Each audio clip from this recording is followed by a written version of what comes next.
台湾睡眠医学学会呢，其实在成立20多年来，那除了训练将近超过300多位的睡眠专科医师以外，那也对全国的这个睡眠中心呢进行辅导。那我们仿照美国的要求，美国就不是10万了，可能是更高只是为了睡一晚。那在这样的这么大的一个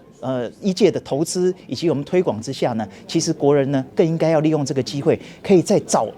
疾病出现的